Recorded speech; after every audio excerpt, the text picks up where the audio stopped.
Welcome back to education GK. Education GK में आज के इस वीडियो में हम देखेंगे एसएससी जीडी 2021 के लिए प्रैक्टिस सेट नंबर 1, जिसमें आप जनरल नॉलेज के 25 क्वेश्चन देखेंगे जो आपके प्रतियोगी परीक्षाओं में बार बार पूछे जाते हैं। हमारा यह वीडियो आपको 8 बजे शाम को रोज़ाना मिल जाएगा। तो चलिए शुरू करते हैं आज की वीडियो। अगर आप चैनल पर नए हो तो चैनल को सब्सक्राइब कर लें, वीडियो को लाइक और शेयर करना ना भूलें। दोस्तों, आज का पहला क्वेश्चन है, सिंधु सभ्यता का कौन सा स्थान भारत में स्थित है। आपको यहाँ पर बताना है कि सिंधु सभ्यता का कौन सा स्थान भारत में स्थित है। तो वह स्थान भारत में स्थित है, कौन सा है?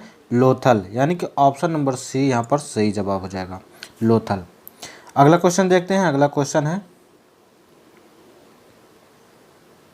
गौतम बुद्ध ने अपना प्रथम उपदेश कहाँ दिया था। गौतम बुद्ध ने अपना प्रथम उपदेश कहाँ दिया था? तो उन्होंने सारनाथ में दिया था अपना पहला उपदेश, यानी कि ऑप्शन नंबर सी इसका भी सही जवाब हो जाएगा।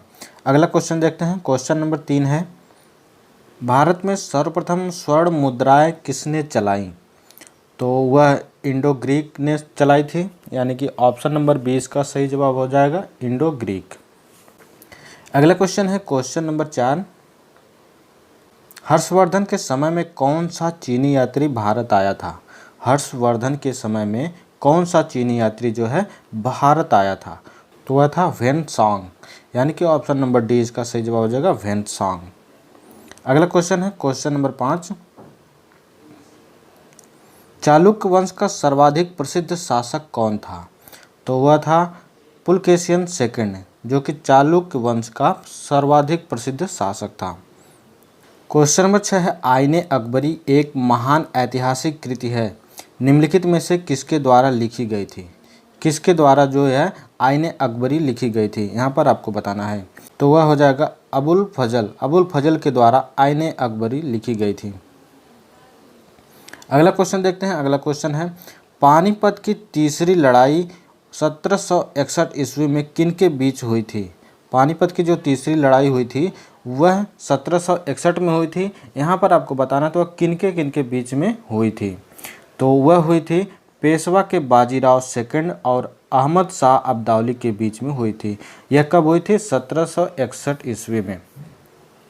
चलिए अब अगला क्वेश्चन देख लेते हैं। अगला क्वेश्चन है, भारत में 1612 ईस्वी में अंग्रेजों ने अपनी पहली फैक्ट्री कहाँ स्थापित की थी? तो इसका सही जवाब हो जाएगा सूरत। सूरत में जो है अंग्रेजों ने अपनी पहली फैक्ट्री स्थापित की थी। कब की थी? 1612 ईस्वी में। चलिए अब नेक्स्ट क्वेश्चन देखते हैं। नेक्स्ट क्वेश्चन है, अहमद शाह अब्दाली के प्रथम आक्रमण के समय मुगल सम्राट कौन था? अहमद शाह अब्दाली के प्रथम आक्रमण के समय मुगल सम्राट कौन था? तो वह था मोहम्मद शाह रंगीला, यानी कि ऑप्शन नंबर ए इसका सही जवाब हो जाएगा, मोहम्मद शाह रंगीला। अगला क्वेश्चन देखते हैं। क्वेश्चन नंबर 10, भारत में अंग्रेजों की लूट किस महत्वपूर्ण घटना के बाद शुरू हुई थी?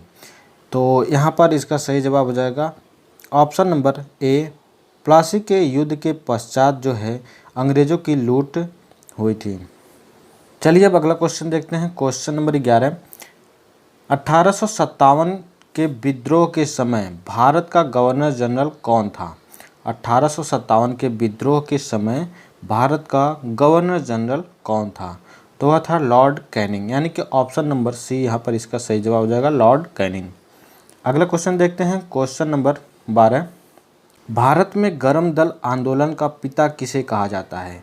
भारत में गर्म दल आंदोलन का पिता किसे कहा जाता है? तो यहाँ पर इसका सही जवाब हो जाएगा ऑप्शन नंबर डी, बाल गंगाधर तिलक। बाल गंगाधर तिलक को गर्म दल आंदोलन का पिता कहा जाता है। अगला क्वेश्चन है क्वेश्चन नंबर 13, स्वतंत्र भारत के प्रथम गवर्नर जनरल कौन थे? स्वतंत्र भारत के प्रथम गवर्नर जनरल कौन थे? दोस्तों, जितने भी क्वेश्चन लिए गए सारे क्वेश्चन मोस्ट इंपॉर्टेंट हैं, क्योंकि ये मोस्ट रिपीटेड क्वेश्चन है जो अक्सर परीक्षाओं में पूछे जाते रहते हैं। तो यहाँ पर इसका सही जवाब देख लेते हैं। तो यहाँ पर इसका सही जवाब है लॉर्ड माउंटबेटन, जो स्वतंत्र भारत के प्रथम गवर्नर जनरल थे। अगला क्वेश्चन है। अगला क्वेश्चन देखते हैं। क्वेश्चन नंबर 14 27 दिसंबर 1911 में पहली बार जन गण मन कहाँ पर गाई गई। यहाँ पर आपको बताना है कि 27 दिसंबर 1911 में पहली बार जन गण मन कहाँ पर गाई गई। तो वह गाया गया था कोलकाता में, यानी कि यहाँ पर इसका सही जवाब हो जाएगा ऑप्शन नंबर सी। 27 दिसंबर 1911 में जनगण मन जो है कोलकाता में गाया गया था। अगला क्वेश्चन देखते हैं, क्वेश्चन नंबर 15। आनंद मठ के लेखक कौन हैं? आनंद मठ के लेखक कौन हैं? तो यहाँ पर आपको बताना है, 4 ऑप्शन दिए गए हैं, चारों में से आपको बताना है। तो इसका सही जवाब हो जाएगा option number B, Bankim Chandra Chatterjee. Bankim Chandra Chatterjee जो हैं आनंद मठ के लेखक हैं। अगला क्वेश्चन देख लेते हैं, क्वेश्चन नंबर 16। भारत में सरकार के संघीय प्रणाली कहाँ से ग्रहण की गई है? भारत में जो संघीय प्रणाली है वह आपको बताना कि कहाँ से ग्रहण किया गया यानी कि लिया गया है। तो यहाँ पर इसका सही जवाब हो जाएगा ब्रिटिश संविधान से, यानी कि ऑप्शन नंबर सी इसका सही जवाब है, ब्रिटिश संविधान।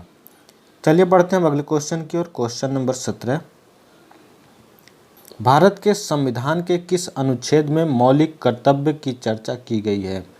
भारत के संविधान के किस अनुच्छेद में मौलिक कर्तव्य की चर्चा की गई है? तो आपके अनुच्छेद दिए गए, अनुच्छेद 51A, अनुच्छेद 50A, अनुच्छेद 49A, अनुच्छेद 52A। तो यहाँ पर इसका सही जवाब हो जाएगा अनुच्छेद 51A, यानी कि ऑप्शन नंबर ए इसका सही जवाब हो जाएगा, अनुच्छेद 51A। अनुच्छेद 51A में मौलिक कर्तव्य की चर्चा की गई है। अगला क्वेश्चन देखते हैं, क्वेश्चन नंबर 18। राज्यसभा के सदस्यों के लिए न्यूनतम आयु कितनी होती है? तो राज्यसभा के सदस्यों के लिए जो है न्यूनतम आयु कितनी होती है, यहाँ पर आपको बताना है। 21 वर्ष, 25 वर्ष, 30 वर्ष या फिर 35 वर्ष। तो इसका सही जवाब हो जाएगा 30 वर्ष।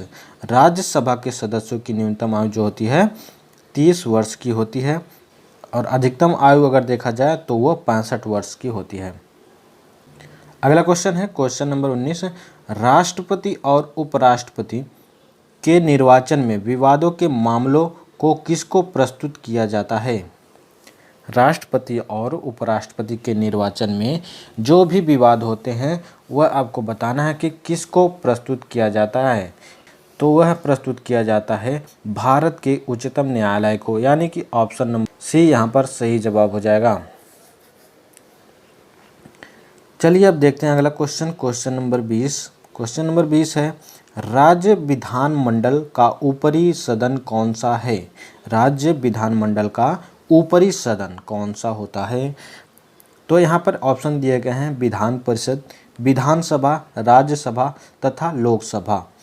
तो इन चारों में से आपको बताना है कि कौन सा सही जवाब है। तो इसका सही जवाब है विधान परिषद। विधान परिषद जो है राज्य विधानमंडल का ऊपरी सदन होता है। चलिए अब देखते हैं अगला question, question number 21। Question number 21 है, किस संवैधानिक संशोधन के द्वारा संविधान भारतीय संविधान की 8वीं अनुसूची में बोडो, डोंगरी, संथाली और मैथिली भाषाओं का समावेश किया गया है? तो यहाँ पर इसका सही जवाब हो जाएगा ऑप्शन नंबर डी, 92वां संविधान संशोधन। अगला क्वेश्चन देखते हैं, क्वेश्चन नंबर 22। पंचायत चुनाव के लिए उम्मीदवारों की न्यूनतम आयु सीमा क्या होनी चाहिए? पंचायत चुनाव के लिए उम्मीदवारों की न्यूनतम आयु सीमा क्या होनी चाहिए? तो वह होना चाहिए 21 वर्ष, यानी कि ऑप्शन नंबर सी यहाँ पर सही जवाब हो जाएगा, 21 वर्ष होनी चाहिए। किस चुनाव के लिए? पंचायत चुनाव के लिए उम्मीदवार की न्यूनतम आयु जो है 21 वर्ष होनी चाहिए। चलिए अब बढ़ते हैं अगले क्वेश्चन की ओर, क्वेश्चन नंबर 23। मसालों का बागान कहा जाने वाला राज्य कौन सा है? कर्नाटक, केरल, महाराष्ट्र, तमिलनाडु। तो मसालों का बागान कहे जाने वाला राज्य जो है केरल है, यानी कि ऑप्शन नंबर बी इसका सही जवाब हो जाएगा, केरल। अगला क्वेश्चन देखते हैं, क्वेश्चन नंबर 24। पृथ्वी की भूपर्पटी में कौन सा तत्व जो है प्रचुर मात्रा में पाया जाता है? तो वह तत्व है एल्युमिनियम। एल्युमिनियम जो है पृथ्वी की भूप्रपटी में प्रचुर मात्रा में पाया जाता है। अगला क्वेश्चन देखते हैं, क्वेश्चन नंबर 25, और ये आज का लास्ट क्वेश्चन है। दोस्तों आज अगर आपने इन सभी क्वेश्चन के जवाब लगभग सही दिए होंगे, 25 में से 20 भी क्वेश्चन के जवाब सही किए होंगे, तो आपकी प्रिपरेशन जो है ठीक ठाक है। तो चलिए देखते हैं आज का लास्ट क्वेश्चन। आज का लास्ट क्वेश्चन है, दो अक्षांश रेखाओं के बीच की दूरी लगभग कितनी होती है? तो दो अक्षांश रेखाओं के बीच की दूरी लगभग कितनी होती है? तो वह होती है 111 किलोमीटर, यानी कि ऑप्शन नंबर सी इसका सही जवाब हो जाएगा, 111 किलोमीटर।